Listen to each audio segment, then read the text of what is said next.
মেয়েকে বসিয়ে রেখে ঘরে কিছু কাজ ছিল, মেয়েকে বললাম দুষ্টামি করো না, ঘরে থেকেও কোথাও যাবে না বলে আমি চলে গেলাম আমার কাজগুলো সারতে। তারপরে হচ্ছে যেহেতু এখন বিকেলবেলা, সো ভারী কোনো খাবার রান্না করব না, তার জন্য হচ্ছে কিছুটা পরিমাণ ডাউল ধুয়ে নিলাম। এটা দিয়ে হচ্ছে আমি একটা ভাজি রান্না করব, ডাউল ভাজি। তো এর সাথে দেওয়ার জন্য কিছুটা পরিমাণ আলু কেটে নিলাম। তো এই আলুটাকে হচ্ছে ধুয়ে ডাউলের মধ্যে দিয়ে দিতে হবে। এভাবে আলু দিয়ে আর ডাউল দিয়ে রানলে যেমন আপনার ভাজিটা শুকনা শুকনা লাগবে না, খেতেও ভালো লাগবে। অনেকে আছে শুকনা ভাজি খেতে পারে না, খেতে ভালো লাগে না রুটি দিয়ে বা চাপটি দিয়ে। তো তার জন্য হচ্ছে আমি প্রায় সময় করি হচ্ছে হালকা পরিমাণ ডাউল দিয়ে হচ্ছে এভাবে রান্না করি, যাতে আমার মেয়েটাও খুব ভালো করে খেতে পারে। আর হচ্ছে আমার হাজব্যান্ডও শুকনো ভাজিটা বেশি একটা পছন্দ করে না, তার কাছে হচ্ছে শুকনো ভাজিটা বেশি একটা ভালো লাগে না। তো আমি চেষ্টা করি এভাবেই রান্না করার জন্য।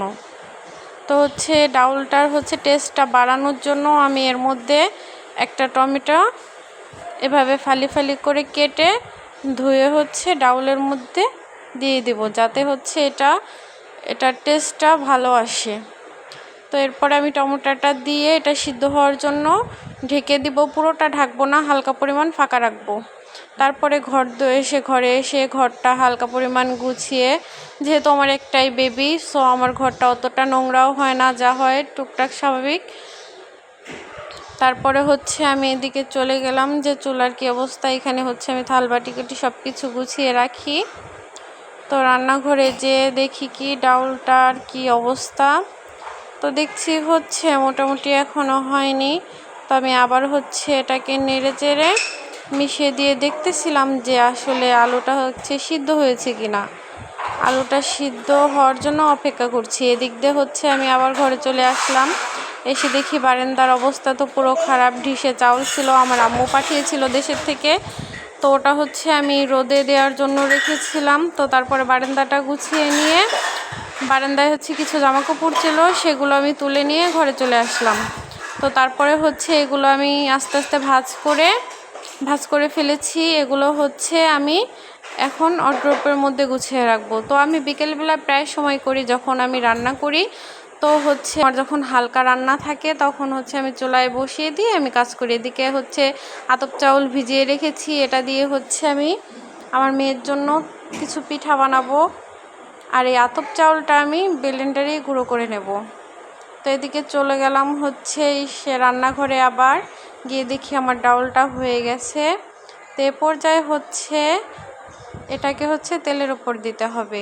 তো তার জন্য আমি হচ্ছে কড়াই বসিয়ে তাতে পেঁয়াজ রসুন তেল দিয়ে এটাকে ভাজতে শুরু করলাম। এটাকে হচ্ছে হালকা লাল লাল পরিমাণ ভাজা করে তারপরে হচ্ছে এর ভিতরেই হচ্ছে আমি ডাউলটা ঢেলে দিয়ে দেব।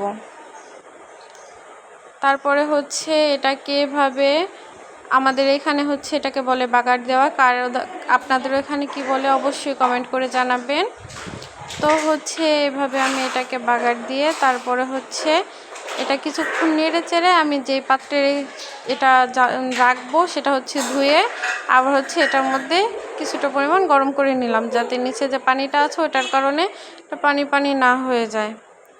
তারপরে হচ্ছে এটাকে নামিয়ে রেখে আমি এখানে হচ্ছে চাপটি বানানোর জন্য আটা গুলে নিয়েছিলাম পাতলা করে, যাতে আমি খুব সহজে এই চামচ দিয়ে এটাকে দিতে পারি, যাতে আমার হাত না লাগাতে হয়।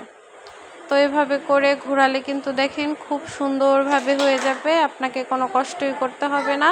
আর এটা বানানোও খুব ইজি। এভাবে হচ্ছে কিছুক্ষণ মেলে দিয়ে আপনি ঢাকনা দিয়ে জাস্ট 30 সেকেন্ড বা 1 মিনিট ঢেকে রাখলেই হয়ে যাবে আপনার চাপটি।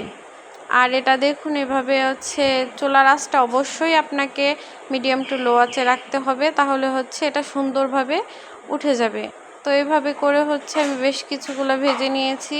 তো আরেকটা আপনাদের দেখিয়ে দিলাম কিভাবে করবেন। তো হচ্ছে এটা হয়ে গেলে দেখুন এটা কিন্তু নিচে দিয়ে তেমনভাবে লেগেও যায় না, এটা মানে খুন্তি দিয়ে কোনো রকম টাচ দিলেই কিন্তু উঠে চলে আসে। তো ধন্যবাদ সবাইকে। আমার বিকেলের